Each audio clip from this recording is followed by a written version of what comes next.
9 बजे और 24 मुहर्रम को शब में 9 बजे जनाब नैयद मजीदी साहब के अदाखाने में मजलिस अदा मुनक़्क़िद होगी। आप हज़रात से गुजारिश है कि इन मजालिस में शिरकत फरमाएँ। और 24 मुहर्रम को ही हमारे रज़ा इरशाद नकवी और गुड्डू भाई के अदाखाने में सरफराजगंज में ठीक शब में 7 बजे मजलिस अदा मुनक़्क़िद होगी। और उस मजलिस को बिरादरान खतीब अहले बैत मौलाना गुलाम हुसैन सदफ़ ज़हरी साहब अल्लाह खिताब फरमाएंगे। आप हज़रात से गुजारिश है कि उसमें शिरकत फरमाएँ। हमारे दो जनाब फ़रत अली साहब के अदाखाने में राजा बाज़ार में 14 मुहर्रम को शब में ठीक 8 बजे जो सालाना मजलिस मुनक़्क़िद होती है उस साल मुनक़्क़िद होगी। आप हज़रात से गुजारिश है कि उसमें शिरकत फरमाएँ। और 14 मुहर्रम को शब में 7:30 बजे सरफराजगंज में जनाब गुड्डू साहब के अदाखाने में एक मजलिस अदा मुनक़्क़िद होगी। और इस मजलिस में बिरादर बुज़ुर्ग मौलाना अली मुत्तक़ी ज़हरी साहब अल्लाह खिताब फरमाएंगे। और क़दीम तरीन खमसा मजालिस जो रौज़ा काज़मैन में हुसैनी अकाडमी की तरफ से मुनक़्क़िद होता है इस साल भी मुनक़्क़िद होगा 15 मुहर्रम से 19 मुहर्रम तक। और इस साल इन मजालिस का मौजू है मकसद इल्म क्या है। और इस मौजू पर आप हज़रात से गुफ्तगू फरमाएंगे खतीब इनकलाब अली जनाब मौलाना सैयद अब्बास इरशाद नकवी साहब और डॉक्टर असद अब्बास साहब की जानिब से सज्जाद बाग में हुसैनिया कायमा खातून में मजालिस होगी 20 मुहर्रम से 24 मुहर्रम तक। और इन मजालिस का उन्वान है दीन और मासूमीन। इंशाअल्लाह आपके सामने मैं चंद बातें अर्ज़ करूँगा। और 20 मुहर्रम की मजलिस को ब्रादर बुज़ुर्ग मौलाना अली मुत्तक़ी ज़हरी साहब अल्लाह क़दा फरमाएंगे। एक और ऐलान समाअत फरमा लें कि रोज़ाना 12 कली की एक मजलिस बची है बराबर इसका ऐलान होता रहा। शिया कॉलेज सैयदुल्लाह थाल के बाहर जनाब अली हुसैन क़ुम्मी साहब अल्लाह रोज़ाना खिताब फरमा रहे हैं। सुबह ठीक 10 बजे मजलिस शुरू हो जाती है। आप हज़रात से गुजारिश है कि उसमें भी शिरकत फरमाएँ। और अखबार हकीकत टुडे ने अपना मुहर्रम नंबर निकाला है, आप हज़रात उससे भी इस्तिफ़ादा हासिल करें। और ये ऐलान बहुत ख़ास है, इसको आप मुलाहिज़ा फरमा लें कि आज जो क़दीम तरीन मजलिस मक़बरा आलिया गोलागंज में होती है क्योंकि अफजल महल की मजलिस ठीक 3:45 बजे शुरू हो जाती है।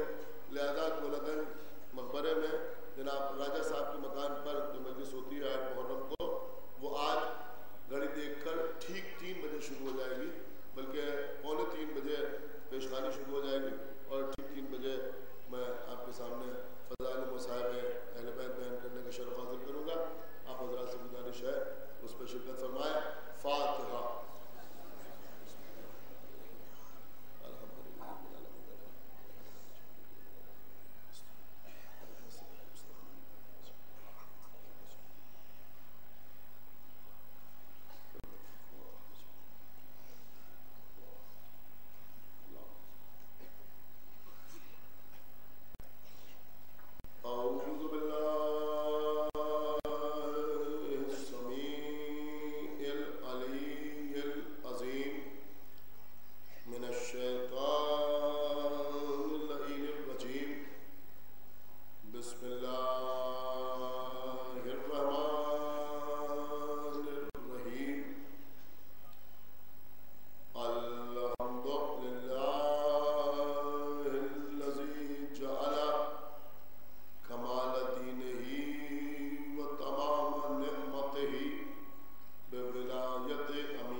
से जिस सिलसिला मजालिस का आगाज़ हुआ, अल्हम्दुलिल्लाह आज 8वीं मजलिस हो रही है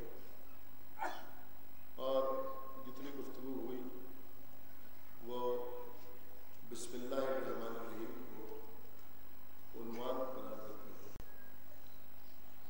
बिस्मिल्लाहिर्रहमानिर्रहीम कुरान मजीद में सबसे ज़्यादा मरतबा नाज़िल होने वाली आयत मुबारक। एक सूरह तौबा अकेला ऐसा सूरा है जिसका आगाज़ बिस्मिल्लाहिर्रहमानिर्रहीम से नहीं। बकिया हर सूरह का आगाज़ अल्लाह ने बिस्मिल्लाहिर्रहमानिर्रहीम से किया और हमें भी हुक्म दिया गया कि हम ज़्यादा से ज़्यादा बिस्मिल्लाहिर्रहमानिर्रहीम का विर्द करें और हर वो काम जिसकी कुछ वक़्त हो, जिसकी कुछ अहमियत हो, उसको करने से पहले बिस्मिल्लाहिर्रहमानिर्रहीम ज़रूर करें। इसलिए कि पैगंबर ने फरमाया कि अगर तुमने ऐसा न किया तो हदीस के आखिरी फ़िक्रे हैं कि फ़हुवा अबतर, यानी वो काम अबतर होगा, नामुकम्मल होगा अगर उसका आगाज़ बिस्मिल्लाहिर्रहमानिर्रहीम से न किया। मैंने आपके सामने ये भी अर्ज़ किया कि जो कुछ सारे कुरान में है वो सूरह हम्द में है और जो कुछ सूरह हम्द में है वो बिस्मिल्लाह में है और जो बिस्मिल्लाह में है वो बाय बिस्मिल्लाह में है। और हमारे मौला ने फरमाया वो अना नुक़्तो तहतल बा, मैं वो नुक़्ता हूँ जो बे के नीचे दिया जाता है। मैंने आपके सामने एक दिन अर्ज़ किया था कि बे की कशिश 11 नुक़्तों से मुकम्मल होती है और एक नुक़्ता नीचे दिया जाता है। तो इसका मतलब ये हुआ कि जब बे बनता है तो मुकम्मल 12 नुक़्ते होते हैं। खुदावंद आलम सलामत रखे, हमारी कौम, हमारी मिल्लत की शान है जनाब जाफ़र मिर्ज़ा साहब क़िबला जो नखास में क़याम फरमाते हैं, बेहतरीन कातिब हैं और अब इस वक्त दस्तालीफ में उनका कोई जवाब मौजूद नहीं। कल मेरे घर तशरीफ़ लाए थे और उन्होंने मुझे एक बात बताई और चूँकि मेरी आदत है कि कोई बात किसी से अगर मालूम होती है तो मैं हवाले से अर्ज़ करता हूँ। ज़ाहिर सी बात है कि उन्हीं के मैदान की बात है, लिहाजा उन्होंने मुझे बताया कि बे की कशिश 11 नुक़्तों से मुकम्मल होती है और एक नुक़्ता और लगा दिया जाए तो 12 नुक़्ते हो जाते हैं। उन्होंने बताया कि अलिफ की कशिश 5 नुक़्तों से होती है। एक सलावत पढ़े मोहम्मद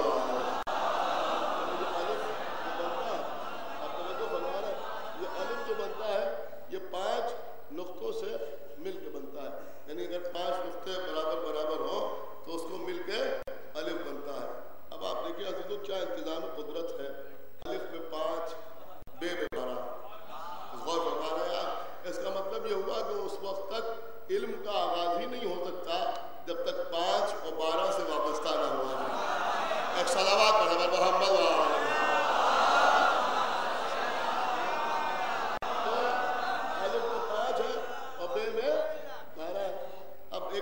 आपके सामने अर्ज कर रहा हूँ, देखिए अजीजों, लोग कहते हैं 2 और 2 मिलके 4 होते हैं, 2 और 2 मिलके 5 नहीं होते, लेकिन ये अजीब व गरीब किस्म की मैथमेटिक्स है। आप जब समझेंगे तब दुआ में याद रखेंगे कि अलिफ में 5 है और बे में 12 है, पंजतन 5, इमाम 12। और ये अजीब मैथमेटिक्स है कि 5 और 12 को मिलाइए तो 17 नहीं होते, 14 होते हैं। एक सलावत पढ़े मोहम्मद, सलावत पढ़े मोहम्मद। अल्लाह जाने सबने समझी या नहीं समझी, लेकिन जब समझ में आएगी तब इंशाअल्लाह दुआओं में याद रखेंगे। एक सलावत पढ़े मोहम्मद। और फरमाइए तो यह है बिस्मिल्लाहिर्रहमानिर्रहीम। मैंने कल अर्ज़ किया था कि बिस्मिल्लाह का मतलब क्या होता है। बिस्मिल्लाह का मतलब ये होता है कि मैं अल्लाह के नाम से इस्तिआनत चाहता हूँ, मदद चाहता हूँ। किससे? अल्लाह के नाम से। अल्लाह के नाम से मदद चाहता हूँ, अल्लाह से मदद नहीं चाहता बल्कि अल्लाह के नाम से मदद चाहता हूँ। कल अल्लाह के लफ्ज़ पर आपसे गुफ्तगू हो रही थी, मैंने अर्ज़ किया था कि हमारे बाज़ उलमा इस बात के कायल हैं कि अल्लाह का नाम कहीं से निकला नहीं है। आप गौर फरमा रहे हैं, ये नाम कहीं से निकला नहीं है, कहीं से आया नहीं कोई तर्जुमा किया जा सकता है, यानी अल्लाह के नाम का कोई तर्जुमा नहीं किया जा सकता कि अरबी में अल्लाह है तो फारसी में ये होगा, तो अंग्रेजी में ये होगा, तो लैटिन में ये होगा। अल्लाह तो अल्लाह ही है, जो का ये अल्लाह का इसमें जात है, तो जो इसमें जात है उसका तर्जुमा नहीं हो सकता। लेकिन उसका ये नाम क्यों है, ये इसमें जात अल्लाह क्यों है, इस सिलसिले में बाद उलमा ने बात बातें बयान की है, बहुत सी बातें बयान की है। देखिए तो मैंने आपके सामने बहुत थोड़ी सी बातें अर्ज की हैं। आज 8वीं मजलिस है और मैं समझता हूँ कि मामला मुकम्मल होने वाला भी नहीं है, इसलिए कि बिस्मिल्लाहिर्रहमानिर्रहीम की इतने फज़ाइल उलमा ने बयान किए हैं कि जिनको एक साथ बयान करना नामुमकिन है। तो अब हमारे मौला ने कितने बयान किए होंगे, ये तो अब्दुल्लाह इब्न अब्बास जाने। एक सलावत पढ़े मोहम्मद वाले, बहुत थोड़ी सी चीजें मैं आपके सामने अर्ज कर रहा हूँ। आप ये ना समझिएगा कि आपने बहुत कुछ सुन लिया 10 दिन में, एक उशर अशीर, बहुत थोड़ी सी चीजें मैंने आपके सामने अर्ज की है। तो बिस्मिल्लाहिर्रहमानिर्रहीम, अल्लाह उसका नाम, इसमें जात अल्लाह, अल्लाह का कोई तर्जुमा नहीं, लेकिन उसको अल्लाह कहा क्यों जाता है, इस सिलसिले में उलमा ने चंद बातें तहरीर की है। जो सारी बातें छोड़ते हुए एक बात मैं आपके सामने अर्ज कर रहा हूँ कि कुछ उलमा ने ये तहरीर किया है कि ये अल्लाह का लफ्ज जो है ये इलाह से बना है, और अल्लाह का मतलब ये हुआ कि जिसकी तरफ लोग घबरा कर आए उसे अल्लाह कहते हैं। कुछ गौर कर रहे हैं या नहीं गौर कर रहे हैं? जिसकी तरफ लोग परेशानी के आलम में रुजू करें, घबराहट के आलम में रुजू करें, उसे अल्लाह कहते हैं।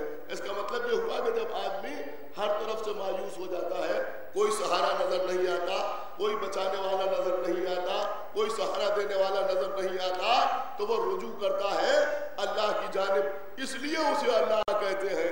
क्या समझ रहे हैं आप? इसलिए उसे अल्लाह कहते हैं।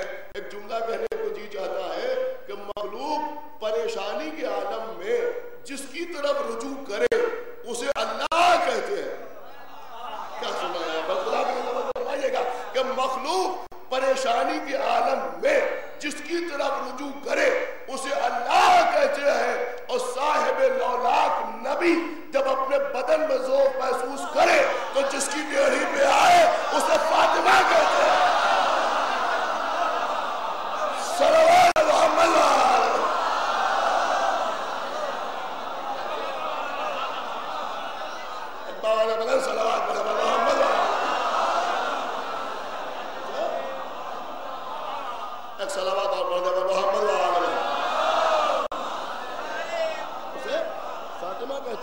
पैगंबर ने अपने बदन में ज़ौक़ महसूस किया। आप हदीस किस्सा में यही तो सुनते हैं ना कि पैगंबर कहीं और नहीं गए बल्कि बीबी फातिमा ज़हरा के दरवाजे पे आए। तो यह है बीबी फातिमा ज़हरा। बहरहाल मेरा ये मौजू नहीं है, मौजू चल रहा है बिस्मिल्लाहिर्रहमानिर्रहीम। बिस्मिल्लाहिर्रहमानिर्रहीम बहुत तवज्जो के साथ सुनिएगा। मैं कल से आपके सामने बार-बार अर्ज कर रहा हूँ कि इसमें अल्लाह के 3 नाम मौजूद हैं, यानी बिस्मिल्लाहिर्रहमानिर्रहीम में अल्लाह के 3 नाम मौजूद है। 4 लफ्ज है और अल्लाह के 3 नाम इस छोटी सी आयत में मौजूद है। पहले आप कहते हैं बिस्मिल्लाहिर्रहमानिर्रहीम, एक नाम अल्लाह, दूसरा नाम रहमान, तीसरा नाम रहीम। समझ रहे हैं? अल्लाह रहमान रहीम, अल्लाह रहमान रहीम। अल्लाह ने ये नहीं कहा कि सिर्फ बिस्मिल्लाहिर्रहमान कहो या बिस्मिल्लाहिर्रहीम कहो बिस्मिल्लाहिर्रहमानिर्रहीम, यानी वो अल्लाह शुरू करता हूँ उस अल्लाह के नाम से, या इस्तिआनत चाहता हूँ उस अल्लाह के नाम से कि जो रहमान भी है और रहीम भी है। देखिए आज थोड़ा सा तफसीरा रहमान और रहीम को होगा और बकिया इंशाअल्लाह कल अर्ज करूंगा। लेकिन आज की मजलिस में आज की तारीख की मुनासिबत से जो एक बहुत खास बात मैं आपके हवाले कर रहा हूँ वो जो है कि हुक्म दिया जा रहा है कि अल्लाह के नाम से मदद मांगो। किससे मदद मांगो? अल्लाह के नाम से मदद मांगो। देखिए पूरी मजलिस में अगर ये जुमला रायगा हो गया तो मजलिस में कुछ भी समझ में आने वाला नहीं है कि अरबी के जानने वाले इस बात को अच्छी तरह जानते हैं कि अरबी जबान में मखसूस नाम को अलम कहते हैं। आप कहीं पहुंचे या नहीं पहुंचे? मैं क्या अर्ज कर रहा हूं कि मखसूस नाम को अलम कहते हैं। ये बिस्मिल्लाह में अल्लाह क्या है कि ये अलम कहलाता है। क्या कहलाता है? अलम कहलाता है। तो एक बात ये समझ में आई कि खाली अल्लाह से मदद नहीं मांगी जा सकती बल्कि अल्लाह के अलम से भी। अरे भाई सलाम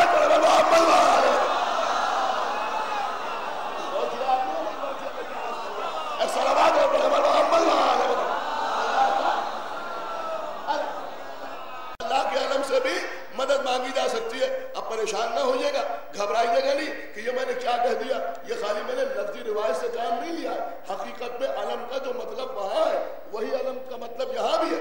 इसलिए कि अलम किसे कहते हैं? कि अलम कहते हैं मखसूस नाम को। नाम इंसान की पहचान का जरिया होता है। सुनाया, नाम इंसान की पहचान का जरिया होता है। और इस रायत को, इस परचम को भी अलम इसलिए कहा जाता है कि ये लश्कर की पहचान का जरिया होता है। सलावत मोहम्मद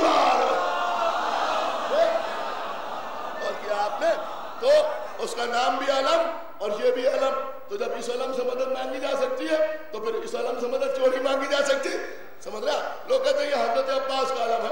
अभी मैं आपके सामने और बातें अर्ज करूंगा। तो अलम से मदद मांगी जा सकती है। बिस्मिल्लाह यानी अल्लाह के नाम से मदद चाहता हूं। मतलब क्या हुआ?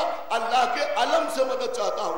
नाम को अलम कहते हैं। सुनिए, अज़ीज़ों, खदीर के मैदान में रसूलुल्लाह ने मौलाए कायनात की विलायत और खिलाफत का ऐलान किया। गौर कर रहे हैं आप? ऐलान किया, बनाया नहीं। ये गदीर के मैदान में अली मौला बने नहीं है। समझ रहे हैं कि नहीं समझ रहे? बल्कि यहां तो ऐलान हुआ है। जैसे जब नबी 40 साल के हो गए तो ऐलान रिसालत किया। लेकिन नबी कब से थे? कुन तो नबी है वो आदम बैनल माए बच्ची।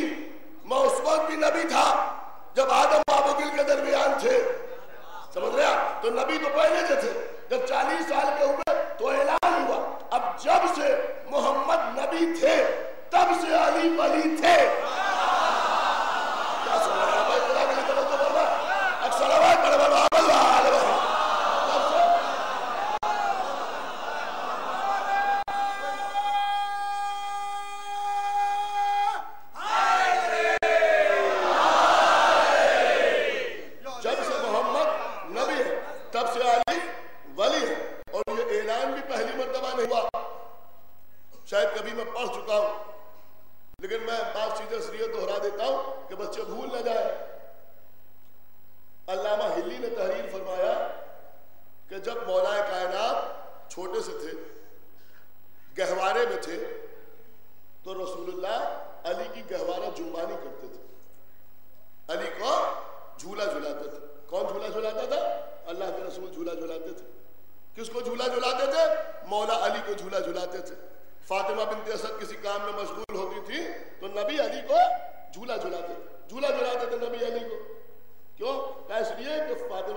तू मेरा भाई है, या अली अंत वसी।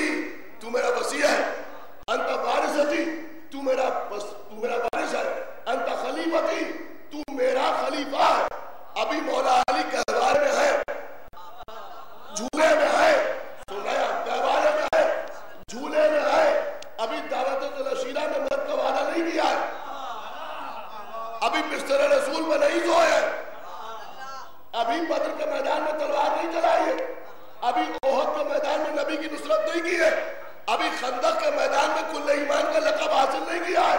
और नबी क्या कह रहे हैं अली से कहवाने में, तू मेरा भाई है, तू मेरा वसी है, तू मेरा वारिस है, तू मेरा खलीफा है। अली झूले में है, रसूल खिलाफत अली के हवाले कर रहे हैं। अब तो मुसलमान समझ ले कि झूले से खलीफा होना और होता है झूले से खलीफा।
बंदों पर ऐसा कि किसी ताबूत को मुसल्लत कर देता है। कहीं तुम्हारे इन लाल झंडों के जवाब में जो इमाम हुसैन के गम के दौरान अपने घरों पर लगा रहे हो, कहीं लाल किले पर लाल निशान नजर आ रहा है।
कि वसीला हम खुद बनाएंगे।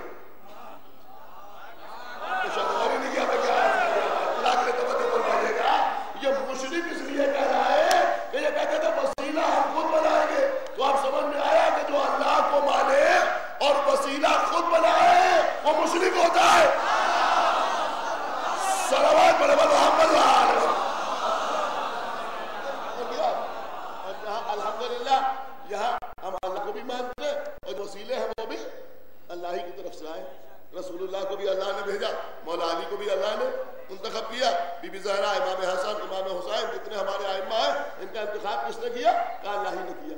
तो रहमान, लफ्ज़ रहमान, मुशरिकीन ने कहा था हम रहमान को नहीं मानते। अब सुने तमाम हज़रात, क्योंकि दूर दूर तक इंटरनेट के थ्रू ये मजलिस जा रही है, याद जहाँ जहाँ लोग सुन रहे हैं वो सुने, और जो बाद में सुनेंगे वो भी इंशाल्लाह सुनेंगे और समझेंगे। तो मैं अर्ज कर रहा हूँ कि रहमान का लफ्ज़ देखिए, बिस्मिल्लाहिर्रहमानिर्रहीम एक आयत है, मुकम्मल आयत, इसमें लफ्ज़ रहमान है, ये 1/4 है, यानी रहमान जो है ये आयत का 1/4 है या नहीं? 4 लफ्ज़ है, 4 लफ्ज़ है ना, एक तो बिस्म, उसके बाद अल्लाह, फिर रहमान, फिर रहीम, तो 4 लफ्जों में एक लफ्ज है रहमान, यानी आयत का 1/4 है। आगे बढ़िए, अल्हम्दुलिल्लाह रब्बिल आलमीन, एक आयत और तमाम हो गई। तीसरी आयत क्या? अर्रहमानिर रहीम, तीसरी तो आयत है ना, तो बिस्मिल्लाह में रहमान जो है वो 1/4 है। रहमानिर रहीम वाली जो आयत है इसमें रहमान निस्फ है, 1/2 है, यही तो है ना अर्रहमानिर रहीम। तो अब लफ्ज रहमान जो है वो आधा नजर आ रहा है। और आगे बढ़िए, सूरह रहमान पढ़िए, वहां क्या है? अर्रहमान लफ्ज एक है, आयत मुकम्मल है। एक सलावत पढ़ा मोहम्मद आयत जो है वो मुकम्मल है। अब ये रहमान और रहीम का मतलब क्या हुआ? अब सुनिए, तो रहमान और रहीम के बहुत से माना, बहुत से फर्क लोगों ने बयान किए हैं। एक फर्क ये भी बयान हुआ है कि रहमान उसे कहते हैं जिससे जो कुछ मांगा जाए वो अता कर दे। समझ रहे हैं? रहमान उसे कहते हैं जिससे जो कुछ मांगा जाए वो अता कर दे। और रहीम किसे कहते हैं? कर रहीम उसे कहते हैं जिससे अगर न मांगा जाए तो वो नाराज हो। आपने गौर नहीं किया? बच्चों आज करना, खुदा के लिए बेदार होइए। रहमान वो है जिससे मांगा जाए तो वो अता करे, और रहीम कौन है? कि जिससे अगर न मांगा जाए तो वो नाराज हो। अल्लाह की यही शान तो है, अगर कोई अल्लाह से दुआ न करे तो वो नाराज होता है, और तो वो नाराज होता है। जो शख्स किसी का मखरूज हो, अगर उसका कर्ज खास सामने आ जाए तो वो उससे मुंह चुराता है, भागता है कि कहीं ये मांग न ले। लेकिन जो अल्लाह का मखरूज है वो अल्लाह ही की तरफ दौड़ता है। ये शान अल्लाह की है, लेकिन जो अल्लाह का मखरूज है वो अल्लाह ही की तरफ दौड़ता है। जो साहिबान सरवत है, साहिबान खजाना है, वो फुकरा को देखकर अपने दरवाजे बंद कर लेते हैं, लेकिन अल्लाह का दरवाजा दुआ करने वालों के लिए हमेशा खुला रहता है। क्यों? इसलिए कि वो रहमान भी है और रहीम भी है। रहमान किसे कहते हैं? जिससे जो मांगा जाए वो अता करे। रहीम किसे कहते हैं? कि अगर उससे न मांगा जाए तो वो नाराज हो। किताब का नाम है नहजुल असरार। हमारे मौला अली ने फरमाया कि रहमान और रहीम अल्लाह है, अल्लाह रहमान भी है और अल्लाह रहीम भी है। फिर फरमाया कि जो नबी होता है वो मजहर रहमान होता है, और जो वली होता है वो मजहर रहीम होता है। क्या सुनाया भाई? खुदा के लिए तवज्जो फरमाइएगा। यानी अल्लाह की रहमानियत नबी के जरिए जाहिर होती है, और अल्लाह की रहीमियत वली यानी अली के जरिए जाहिर होती है। क्या सुना आपने? मैं क्या अर्ज कर गया? इसका मतलब ये हुआ कि अगर नबी से मांगो तो अल्लाह अता करता है, और अगर अली से ना मांगो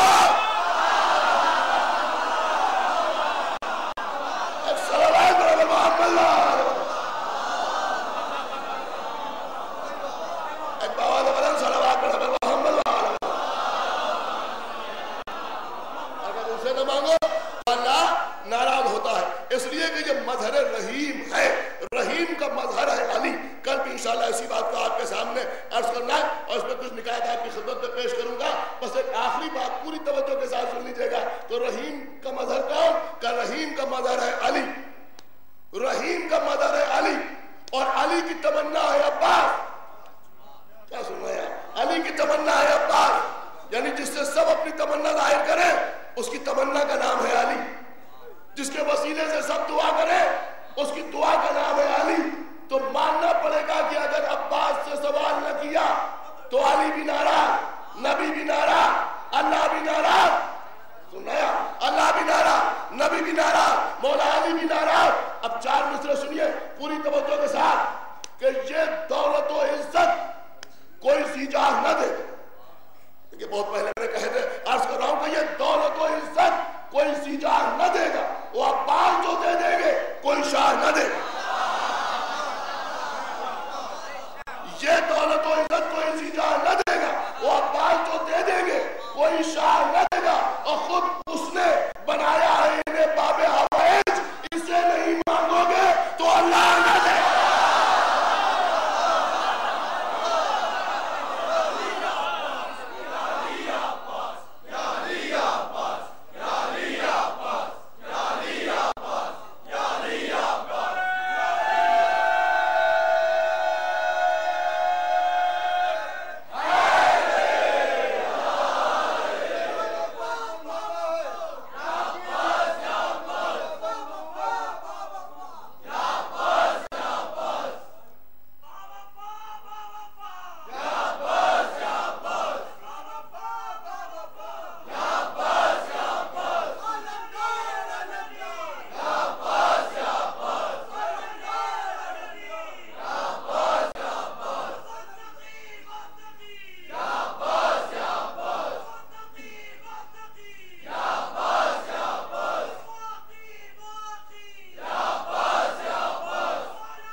उस वक्त आपके चौथे इमाम ने हुक्म दिया सत्तू घोले जाए और इन बीवियों को पिलाया जाए।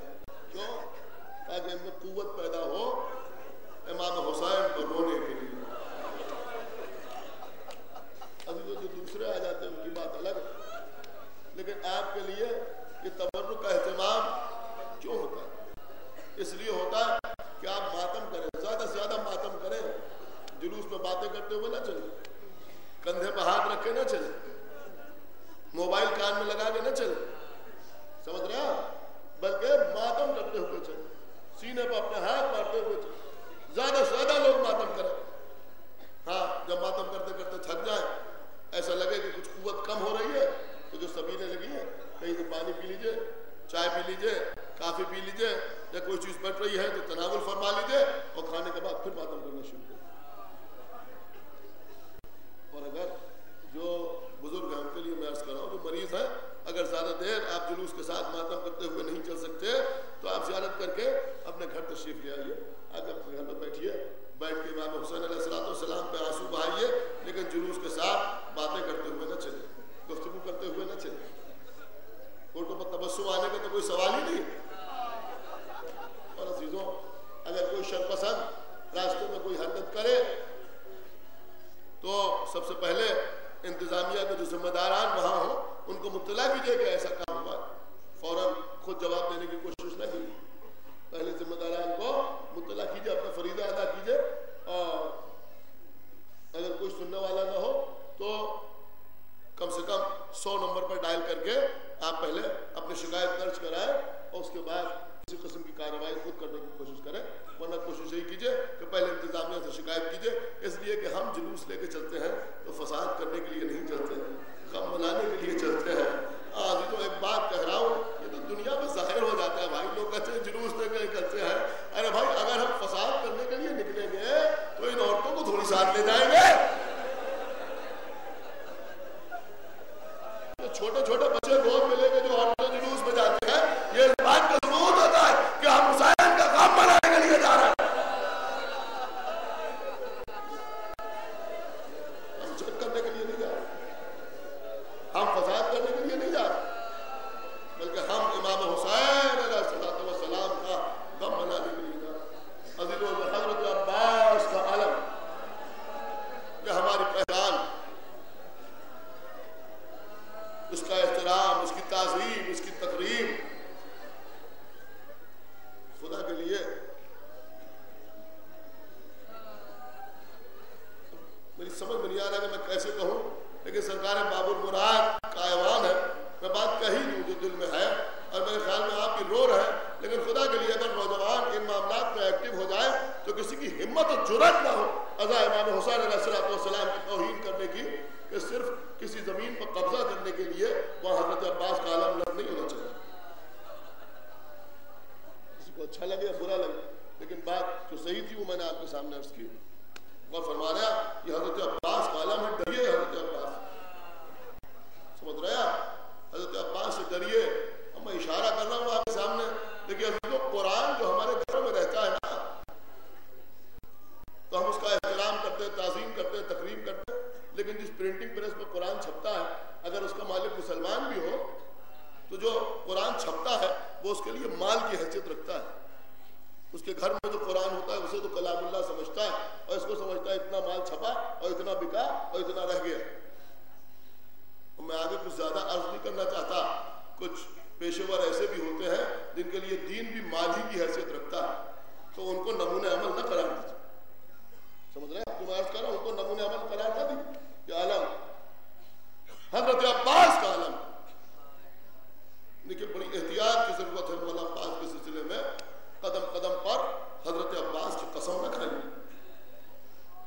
समझ रहे हैं?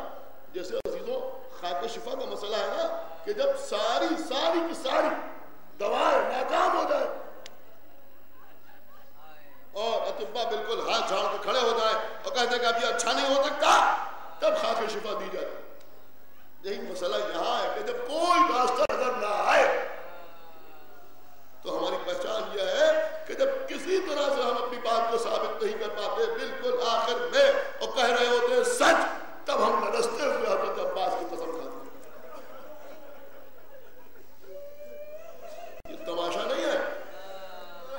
जो मुंह में आया वो कह दिया। वो हजरत अब्बास की कसम खा ली, खून हुसैन की कसम खा ली, हजरत अब्बास के बाजुओं की कसम खा ली। एहतियात की, समझ रहे हैं? इन चीजों से बड़ी एहतियात की। अजीजों, आपको मालूम है अली की जिंदगी की एक ही तमन्ना थी, भैया अकील किसी ऐसे खानवादे में मेरी शादी हुई जहां से ऐसा बहादुर फर्जंद पैदा जो मेरे लाल हुसैन के काम आए। देखिए, इसमें भी एक पैगाम था, इसमें भी एक पैगाम था कि अपने बच्चों की मां का इंतखाब करो तो ऐसा कि जहां हुसैन की मोहब्बत पाई जाती है।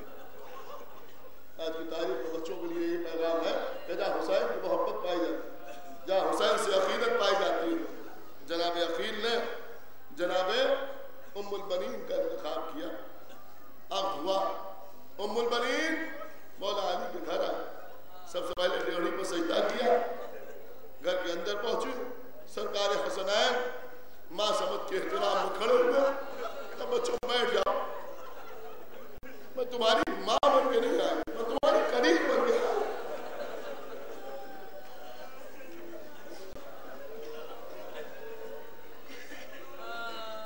आपको मालूम है बीबी का नाम था फातिमा, फातिमा किलाबिया।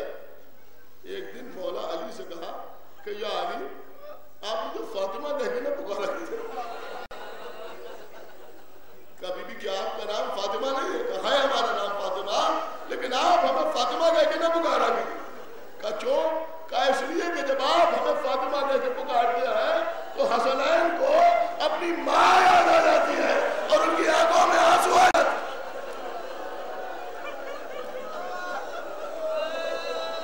रोइए तो रोइए।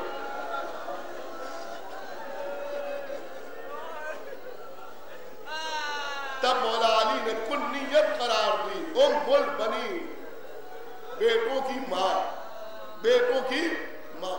अजीजों, जब काफिला वापस आया है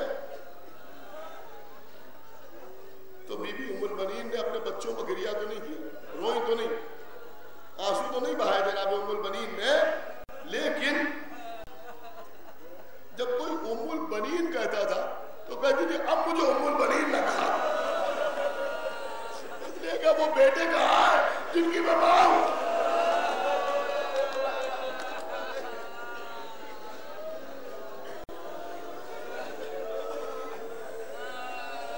मदीने से काफिला चला, हजरत अब्बास साथ इमामों से। अजीजों, काफिला करबला के मैदान में आ गया।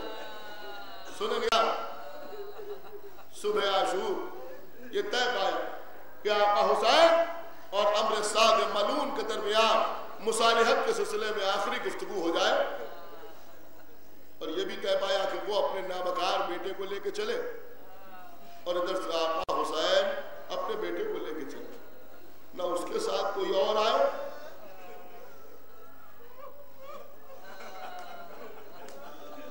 और ना इनके साथ कोई और।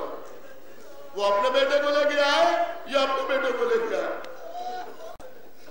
अल्लामा नजमुल हसन करावी ने जिक्रुल अब्बास में लिखा कि उधर से हमने साथ अपने नाबकार बेटे को लेके चला, इधर से घोड़े पर आका हुसैन, दूसरे घोड़े पर शहजादा अली अकबर, उधर से वो आ रहा है, इधर से ये दोनों जा रहे हैं। आका हुसैन के कानों में आवाज आई कि कोई पीछे पीछे दौड़ता चला आ रहा है, कोई पीछे पीछे दौड़ता चला आ रहा है।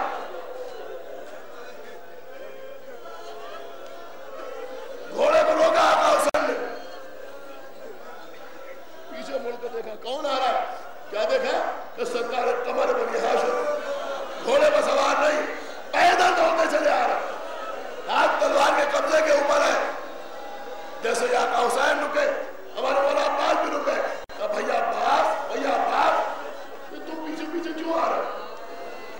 भैया तुम्हें तो मालूम है ना कि हमारे उसके दरमियान ये तय हुआ है कि वो अपने बेटे को लेके आए, हम अपने बेटे को लेके आए।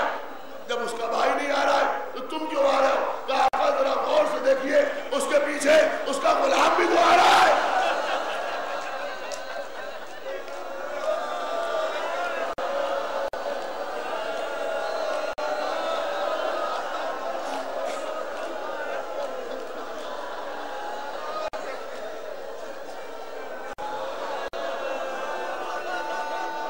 उसके पीछे पीछे उसका गुलाम भी तो आ रहा है। यह है हमारे आका अब्बास। करबला के मैदान में सुबह से हजरत अब्बास इमाम हुसैन से इजाजत मांग रहे हैं, आका मैदान में जाने की इजाजत, आका मैदान में जाने की इजाजत, आका मैदान में जाने की इजाजत। आका हुसैन रोक रहे, रुक जाओ भैया अब्बास, ठहर जाओ भैया अब्बास, रुक जाओ भैया अब्बास, ठहर जाओ भैया अब्बास, बार बार रोक रहे इमाम हुसैन अलैहिस्सलाम। हजरत अब्बास अभी तो एक मौका ऐसा आया जहां गाजी ने आके कहा, आका अब मैदान में जाने की इजाजत दे दीजिए। अब नफस सीने में तंगी कर रहा है, कहा भैया अब्बास तुम तो मेरी फौज के अलमबरदार हो। बड़ी हसरत से जुमला कहा, आका अब वो फौजी का है जिसका मैं अलमदार, अब वो फौज का है जिसका मैं अलमदार हूं। इतने में खेमे से बीबी सकीना की आवाज आई, अच्छा कब तक अब इतनी इजाजत दे दीजिए कि मैं जाके सकीना के लिए पानी ले आऊं। तो ये हमारे आका बाप हमारी जाने कुर्बान, कितना ख्याल है बीबी सकीना का। और सिर्फ अजीजों हजरत अब्बास ही नहीं, बल्कि आप जो सुनते हैं ना कि जब इमाम हुसैन अलैहिस्सलाम के गले पर शिमर खंजर रवा कर रहा था तो एक छोटा सा बच्चा 7-8 साल का बच्चा खेमे से निकला और आने के बाद इमाम हुसैन की गर्दन पर अपना हाथ रख दिया। शिमर ने हाथ को कलम किया, दूसरा हाथ रखा, दूसरा हाथ कलम हुआ, आखिर में अपनी गर्दन रख दी। वो बच्चा इमाम हुसैन अलैहिस्सलाम से पहले शहीद हो गया। तो कहते इमाम हसन का बेटा था, 10 साल हो गए थे इमाम हसन की शहादत को, ये बच्चा भी हजरत अब्बासी का बेटा था। जो आखिरी वक्त इमाम हुसैन अलैहिस्सलाम के जो इज़्ज़त चाहिए,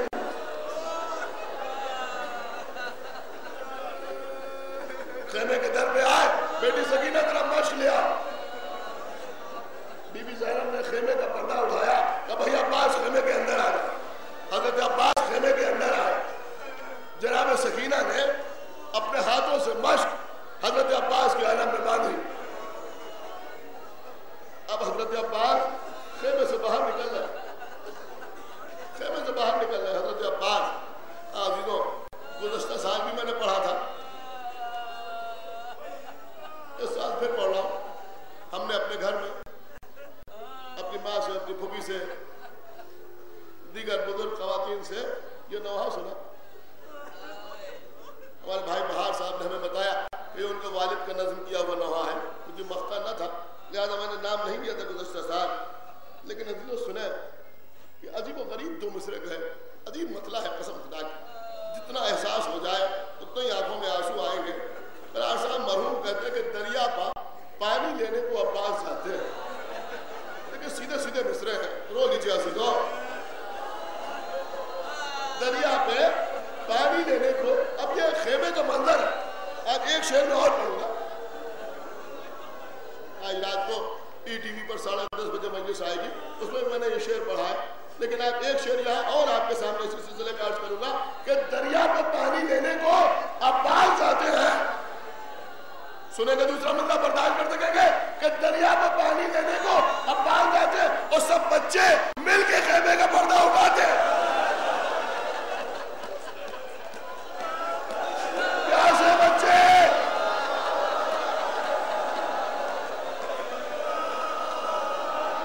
दरिया में पानी लेने को अब्बास जाते हैं और सब बच्चे मिलके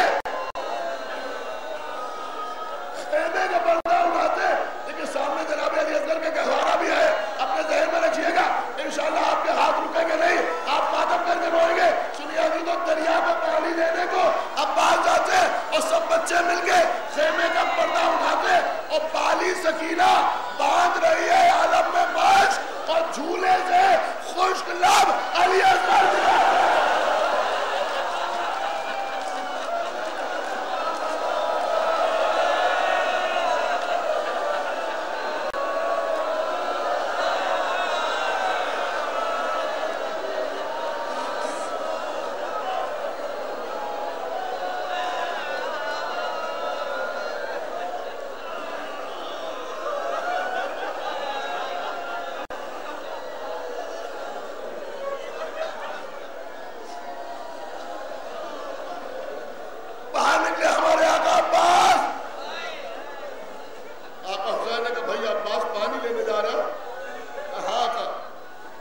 तो इस तलवार का क्या करा? तलवार रख दी, एक मैदा लेकर मैदान में आए, एक मैदा लेकर मैदान में आए। मजीदों बिल्कुल माहौल नहीं। मैं आपके सामने जंग पढ़ूं आपके आका अब्बास की, लेकिन इतना समझिए कि आप किसी भी नहर या किसी दरिया के किनारे जाए तो होता जो है अजीजों कि पहले कुछ बुलंदी होती और उसके बाद नीचे उतर के दरिया होता है। अब जो लश्कर खड़ा हुआ था, जरा आप उससे अंदाजा लगाए, वो बुलंदी पर खड़ा हुआ था। हजरत अब्बास उधर से आ रहे, पहले बुलंदी पर चढ़ेंगे फिर दरिया में उतरेंगे। कुछ गौर करें आप, अब बुलंदी पर लश्कर है, हजरत अब्बास घोड़ा दौड़ाते ऊपर चले। ये हैबत का असर था कि ऊपर से लोग तीर चला रहे थे। क्या चल रहा है? हजरत अब्बास आगे बढ़े, लेकिन हैबत ऐसी थी कि पहरा दरिया से किनारे पर हट गए। हजरत अब्बास नहर में उतरे, उतरने के बाद अपना घोड़ा नहर में डाला, चुल्लू में पानी लिया, कहा देखो अब पानी के ऊपर मेरा कब्जा है, अगर चाहूं तो पानी पी लूं, लेकिन पानी को फेंक दिया। घोड़े को निकाला, घोड़े को निकाला, हजरत अब्बास थे घोड़े पर सवार हुए, मस्किनों को साथ दिया, फिर बुलंदी पर चढ़े, फिर उतरे, खेमे की तरफ चले। अब हमने सामने पुकार के कहा क्या करते हो?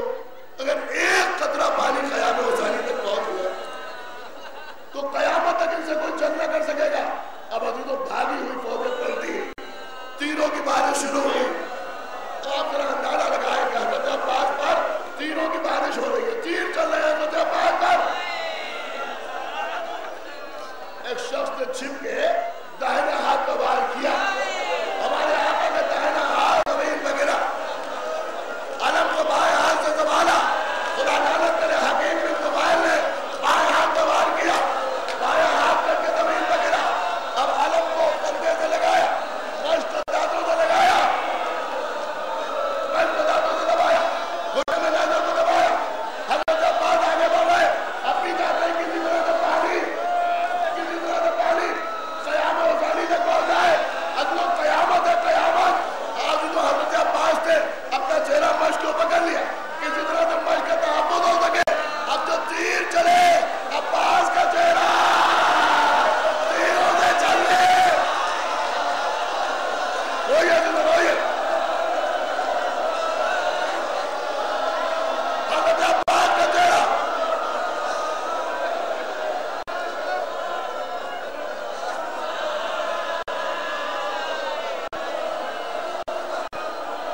तसव्वुर हुसैन सैदी ने कहा कि तीर तीर इतने खाए हैं तशनगी ने चेहरे पर देख ले जो आईना चूर दूर हो जाए। चेहरा तीरों से छलनी हो गया, चेहरा चीरों से छलनी हो गया। देखिए बच्चे बैठे, नौजवान बैठे, ये दिन भर बाइक चलाते, दिन भर मोटरसाइकिल चलाते। तो बड़ी अजीब बात कह रहा हूं बच्चों से, मैं रिवायत नहीं पढ़ रहा। आप बाइक चलाते हैं ना, 1 मिनट के लिए ठहर जाइए। आप बाइक चलाते, आप तेजी से बाइक पे चले जा रहे हैं, एकदम से कुछ हवा चलने लगी, कुछ गर्द उड़ने लगी, एक छोटा सा जर्रा खाक का आपकी आंख में चला गया, एक खाक का जर्रा उड़ के आपकी आंख में चला गया। फौरन क्या होता है? आप चला रहे बाइक, स्टीयरिंग छोड़ के फौरन हाथ जो है वो आंख के ऊपर आता है, किस तरह से वो आंख से निकाल दिया जाए। अरे अब्बास की आंख में तीर लगा, बाजू कट चुके थे, बाजू खराब हो चुके थे, आंख में तीर लगा।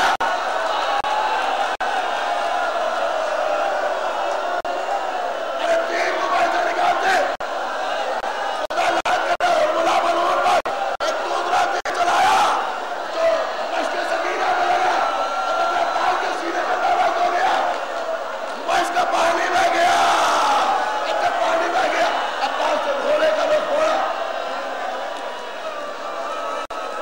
अब खेमे की तरफ नहीं बढ़ रहे, अब घोड़े का रुख हजरत अब्बास से मोड़ा।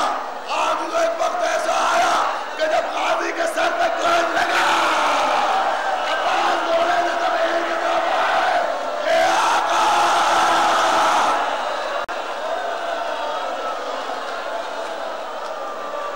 कुरान की खबर लीजिए, इमाम हुसैन ने आवाज दी, भैया अब्बास,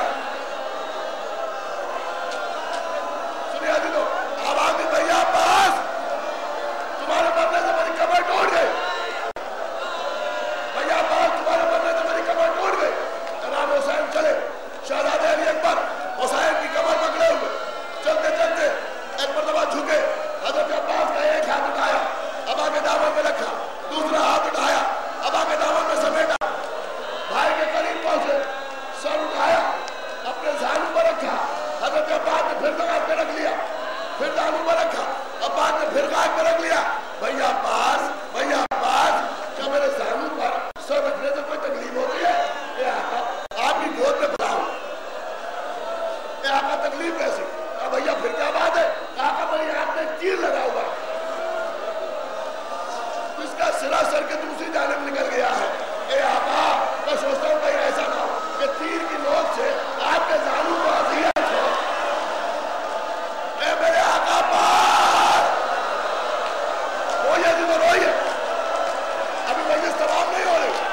पीछे कोई ना कोई वाकया जरूर है।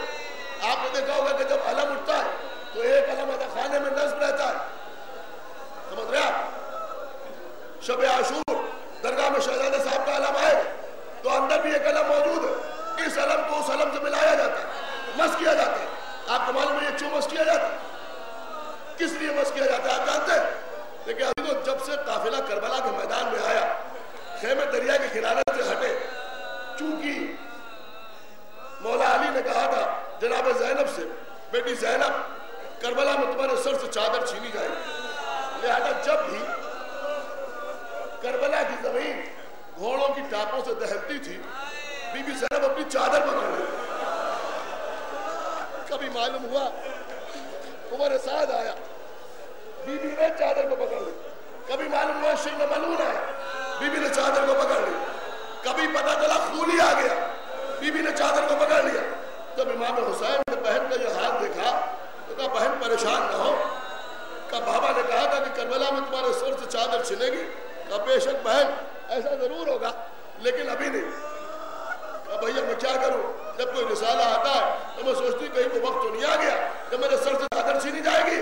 तो इमाम हुसैन ने एक अलम सजाया, एक अलम सजाया और वो अलम बीबी ज़ैनब के खेमे के दरवाजे के सामने नस्ब कर दिया और कहा देखो बहन ज़ैनब, इस अलम को देखती रहना, जब तक ये अलम सलामत है तुम्हारी चादर सलामत है, जब तक ये अलम सलामत तुम्हारी चादर सलामत। अब अभी तो तीसरी मुहर्रम ज़ैनब ने अलम को देखा, इत्मीनान हुआ, चादर सलामत। चौथी मुहर्रम को अलम को देखा, इत्मीनान रहा, चादर सलामत। पांचवी मुहर्रम को अलम मौजूद, चादर सलामत। छठी मुहर्रम को अलम मौजूद, चादर सलामत। सातवीं मुहर्रम को पानी खत्म हो गया लेकिन अलम मौजूद, चादर सलामत। आठवीं मुहर्रम को अलम को देखा, अलम मौजूद, चादर सलामत। 9 मुहर्रम को अलम मौजूद, ज़ैनब को पता है चादर सलामत। रोज़े आशूरा अली अकबर ने अज़ान दी, ज़ैनब ने अलम को देखा, अलम है, चादर महफूज है। जंग शुरू हुई, शोहदा के लाशें आने लगे, बीबी ज़ैनब अलम को देखती है।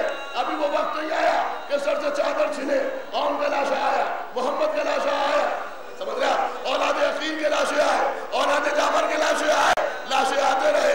जनाब